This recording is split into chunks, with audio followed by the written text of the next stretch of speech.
2019 37 වෙනි ප්‍රශ්නේ 3යි ඩී ගණුවේ මූලද්‍රව්‍යයන් සම්බන්ධයෙන් පහත දැක්වෙන කුමන ප්‍රකාශ නිවැරදි වේද මොන ප්‍රකාශනයේද අනුව හරියන්නේ. පෙර 3යි ඩී ගණුවේ මූලද්‍රව්‍යයන් මොනවාද ළමයි ස්කැන්ඩියම්, titanium, vanadium, chromium, මැංගනීස්, අයර්න්, කොබෝල්ට්, nickel, කෝපර්, zinc මෙන්න මේ කියන කට්ටිය එන්නේ. ඊට පස්සේ කියනවා අය ඉහළම පළමු අයනීකරණ ශක්තිය සිංක් වලට ඇත. ඔව් ආවර්තය දිගේ මෙහෙම වමේ ඉඳන් දකුණට යනකොට සාපේක්ෂව අයනීකරණ ශක්තිය වැඩි වෙනවා. නමුත් යම් යම් තැන්වල අඩුවීම් වෙනස් වීම බලා ගන්න පුළුවන්. කොහොමවත් අවසාන වශයෙන් තියෙන මේ සිංක් වල තමයි ඉහළම පළමු අයනීකරණ ශක්තිය තියෙන්නේ. ඒක නිසා ඒ කියන ප්‍රකාශනයේ හරියටම හරියනවා.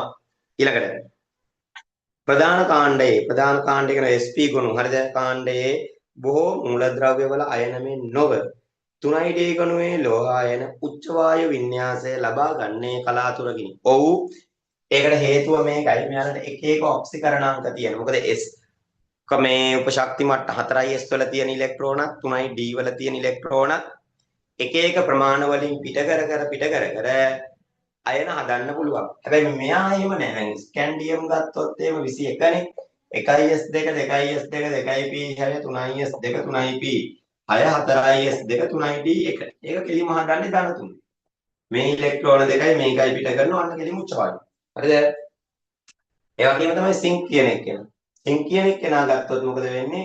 පරමාණු ක්‍රමාංකය 30. ඒකෙත් ධන දෙක විතරනේ. එහෙම ඇර අනිත් අවස්ථාවල මොකද්ද වෙන්නේ? එයාලා යන්නේ නැහැ හැමතිස්සෙම උච්ච වායු වින්‍යාස හදන්න ගොඩක් වෙලාවට. ඒක නිසා මේ B ප්‍රකාශනයත් හරියටම හරි. 3යි D ගණුවේ මූලද්‍රව්‍යවල විද්‍යුත් ඍණතාවයන් අනුරූප S ගණුවේ මූලද්‍රව්‍යවල විද්‍යුත් ඍණතාවයන්ට වඩා වැඩි. නමුත් ඒක හරිද වැරදිද? හරියටම හරි. දැන් මේකට කලින් එන්නේ පොටෑසියම් කැල්සියම්නේ. අර විද්‍යුත් ඍණතාව ආවර්තයේ වමේ ඉඳන් දකුණට යනකොට වැඩි වෙනවා. ඒ කතාව හරි. ඒ වායේ පරමාණු කාර්යයන් අනුරූප S ගණුවේ අනුරූප කියන්නේ මේකත් එක්ක තියෙන මේ සෙට් එක. නැත්නම් ඒකට පල්ලෙහා ආවර්තයේ S කට්ටියත් එක්ක නෙවෙයි සසඳන්නේ. හරිද? අනුරූප S ගණුවේ මූලද්‍රව්‍යවල පරමාණුක අරයන්ට වඩා අඩු වේ. ඔව් ඔයාලා දන්නවා මේකේ අඩුවීමක් තියෙනවා. හැබැයි ඒකේ මම දෙයක් කියන්න ඕන. ඒක වඩ කහන්න. ඒක මෙහෙමයි. සාමාන්‍යයෙන් ආවර්තයක වමේ ඉඳන් දකුණට යනකොට පරමාණු කාර්යය අඩු වෙනවා. කෑත්ත. හැබැයි ඔයාලා බලන්න මේගොල්ලෝගේ හරිද? ස්කැන්ඩියම්ගේ ගත්තොත් එහෙම අවසානයේ කොහමද ලියවෙන්නේ 21 ඔය ටික ලියවිලා 4S2 3D 1 ඊට පස්සේ ටයිටේනියම්ගේ ලියවෙන්නේ කොහමද ඔය ටික ලියවිලා 4S2 3D 2 කොහමද එතන හිතලා බලන්න දැන් මේකේ ශක්ති මට්ටම් තියෙන න්‍යෂ්ටිය ගාවිනම් යද්දි කොහමද න්‍යෂ්ටිය ගාවිනම් ඕක යද්දි තියෙන්නේ 1S ඊළඟට 2S 2P ඊට 3S 3P 3D 4S 4IP 4I කොහොමද? එතන මේකේ විශේෂත්වය තියෙන්නේ 4ISට පිරීලා තමයි ඊළඟට කවුරු පිරෙන්නේද 3IDට පිරෙන්නේ. එතන ඔයාලා දන්න ඕන මෙන්න මේ අරය ගණිත කොහොමද ගන්නෙ? මෙන්න මේ න්‍යෂ්ටියේ තියෙන කට්ටියගෙන් මේ බාහිර ශක්ති මට්ටමේ තියෙන මේ ආකර්ෂණය කළා යම් තැනක තියෙනවනේ. එතකොටනේ අරය බලන්නේ අපි. වැඩේ තියෙන්නේ දැන් මෙන්න මේ න්‍යෂ්ටියේ තියෙන අපි හිතමු ප්‍රෝටෝන 21යි කියනවා. ඒගොල්ලෝගෙන් මෙයාලව ආකර්ෂණය කරනවා. හරි.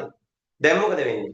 මේ ආකර්ෂණෙත් මෙහාට යන ටික ටික වැඩි වෙනවා. 21, 22, 23 ගගා පරමාණුක ක්‍රමාංක වැඩි වෙනකොට මේගොල්ලෝ වැඩි වෙනවා. ඊට අමතරව අර ඔය S ගුණුවේ P ගුණුවේ නොවිච්ච දෙයක් මේකේ වෙන්නේ. S ගුණුවේ P ගුණුවේදී නම් මේ එළියට පිළිලා ඇතුළට පිරෙන්නේ නැහනේ. හරිද?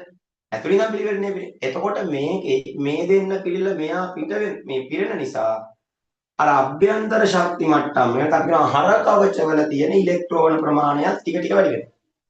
එතන අර මෙන්න මේ මේ න්‍යෂ්ටියේ තියෙන ප්‍රෝටෝන වලින් අර සංජතා කවචයේ තියෙන ඉලෙක්ට්‍රෝන මෙහෙට ආකර්ෂණය කරනවා වගේම මේවයින් එන අර විකර්ෂණයත් ටික ටික වැඩි වෙනවා. කොහොමත් විකර්ෂණයක් තියෙනවා.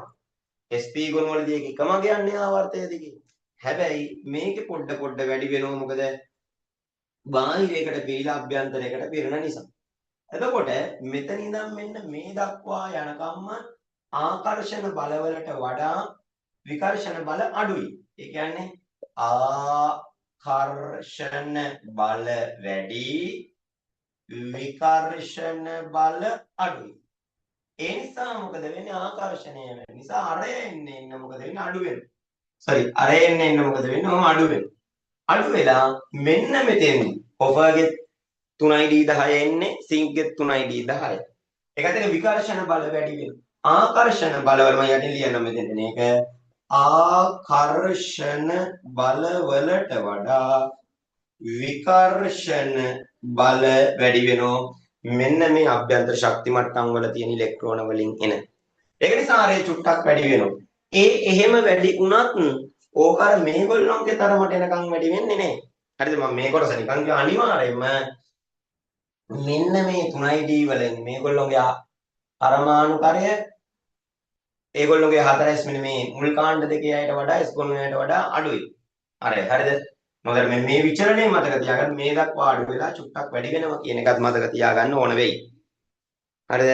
ඒ වායේ පරමාණුකාරයන් අනුරූප S3 මූලද්‍රව්‍ය වල පරමාණුකාරයන්ට වඩා අඩුවේ කොහොම මේ කාරණාවත්. අවර්ණ සංයෝග සාධන 3D ගුණයේ මූලද්‍රව්‍ය වන්නේ ටයිටේනියම් සහ සිංකය. ටයිටේනියම් තුයි සිංකුයි නෙවෙයි ස්කැන්ඩියම් තුයි සිංකුයි. ටයිටේනියම්ට පුළුවන් ධන 3යි ධම් පාටයි. ධන 4 නම් අවර්ණයි. නමුත් මේක ධම් පාටයිනේ. එහෙම හදන්න පුළුවන්. නමුත් ස්කැන්ඩියම් විසින් සාධන කිසිම කෙනෙක් වර්ණවත් නැහැ. ඒ වගේම මේ සිංක් විසින් සාධන කිසිම කෙනෙක් වර්ණවත් නැහැ. අවර්ණ සංයෝග.